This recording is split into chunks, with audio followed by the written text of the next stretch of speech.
Well, this is People's Politics, and we're continuing on. We're joined by our next guest today.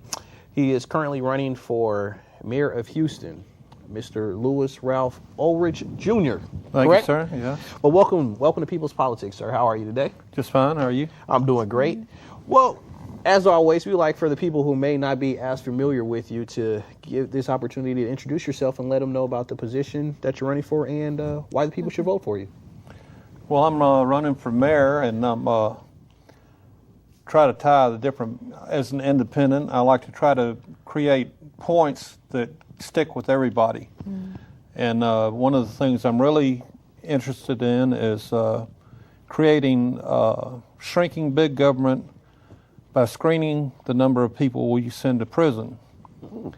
I want to go back to the Department of Corrections instead of the prison industry, because the only product coming out of the prison industry right now is prison gangs. We need to create a drug court. The drug courts are in here, and in 2003 I promoted them at Rice Hotel. I was invited by the Downtown Pachyderm Club, which was a bunch of Republican judges, and I talked to them about with the other mayoral candidates. I was the only one that promoted the ideas of the drug courts and reducing marijuana possession from Class B to Class C for a smaller amount than the state law, which is something you could do locally. The state law was Class B under 4 ounces. I said Class C under 2. So you can't create a lower classification for a law for the same Offense.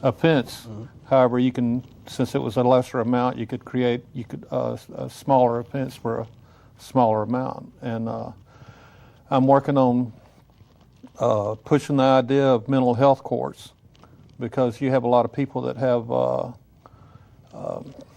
they're out of balance chemically.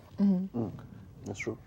You know, you have people that are bipolar, and they have all these other things, and if they get their meds, then they kind of get stabilized, and then the next thing you know, they've got a place to live, they've got a job, they aren't a nuisance, they're a benefit. And we're, instead of throwing people away and putting them in a situation where they're terrified and they feel compelled to join one gang or another gang inside the prison, they don't have to go through that, and they're the whole world's better. And my platform is to, you save money, you save lives, you cut crime, and you cut taxes. And that all makes sense to me. Makes sense to me as well. Indeed. Now, I know that we have several other candidates for mayor, and you said you ran before? Yeah, I ran in 1993 against Bob Lanier because I didn't think anybody else would, and I was opposed to the zoning details and the process that they were pushing real hard. And when I entered the race, it was 60% for and 40% against, and it turned into 51% against and 49% for. So it failed by 6,000 votes, and I got 8,500. So I think I might have made a difference. I got a lot of people to register that had never registered before. It was a real intrusive ordinance. If you were an accountant or a lawyer, you were allowed to work out of your home. But if you were a plumber or a carpenter or an artist, you had to rent commercial space to keep your tools and instead of your garage. And that I thought that was oppressive, and that's why I fought against it. So what is the driving force behind your campaign this time, as opposed to prison reform? Okay.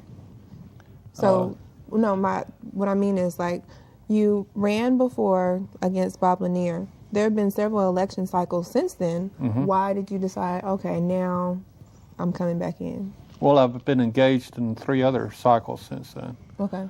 I was engaged with Lee Brown on an issue of legalizing medical marijuana.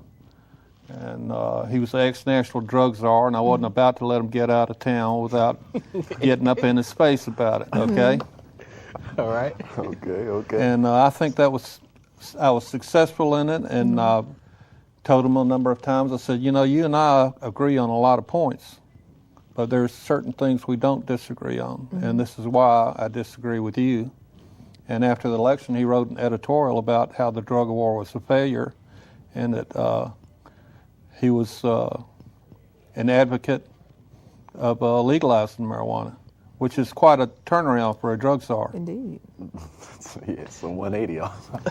But I wanted to ask, what about your educational and professional background makes you feel that you would be the best qualified to be mayor of the city? Well, I was in college for 8 years. I changed curriculums from mechanical engineering to construction science, and I was exposed to a lot of architecture students. We were in the School of Architecture and Fine Arts.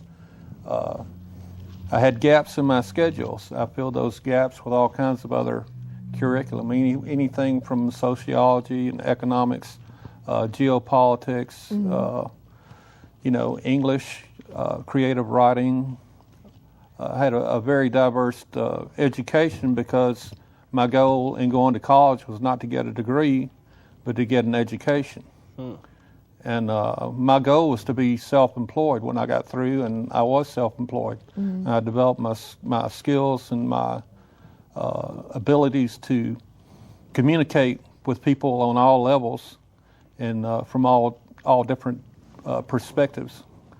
I put myself on the ground where I was equal to anybody I walked up to, and at the same time, I still can communicate with people that dig the ditch, because I dug the ditch too.